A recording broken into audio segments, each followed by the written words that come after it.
Ginunita naman ng ilang Palestino ang pagpapatalsik sa ilan nilang mga kababayan matapos ang Palestine War noong 1948, habang mga residente sa isang bayan sa Mexico lumikas dahil sa pag-alboroto ng bulkan. Balikan natin ang report ni Dennis Cortez. Libo-libong katao ang nagprotesta kasabay ng paggunita ng Nakba Day o Day of Catastrophe sa Palestina. Dito muling sinariwa ng mga Palestino ang pagpapatalsik sa kanilang mga kababayan mula sa kanilang lupain matapos ang Palestine War noong 1948. Paliwanag ng mga nagprotesta, ang pagmarcha ay simbolo ng pagkawala ng tahanan noong panahon ng giyera. Sa ngayon nananatili ang gulo sa West Bank at East Jerusalem dahil sa pinag-aagawang teritoryo.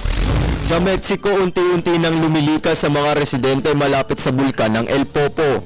Ito matapos magbuga ng makapal na usok ang aktibong bulkan.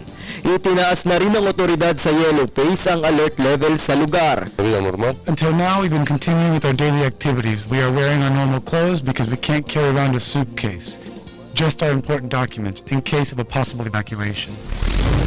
Samantala sa Greece, dinumog ng daang-daang katao ang libreng gulay ng mga nagpoprotestang vegetable farmers. Ayon sa mga nagpoprotesta, simbolo ito ng pagtutol nila sa balak ng kanilang gobyerno na kanselahin ang permanency permits at taasan ang buwis sa mga negosyante. Paliwanag ng ilang vegetable farmers, maaapektuhan rin ang kanilang bentahan sakaling pahintulutan ng otoridad ang pagbebenta ng gulay sa kanilang lugar.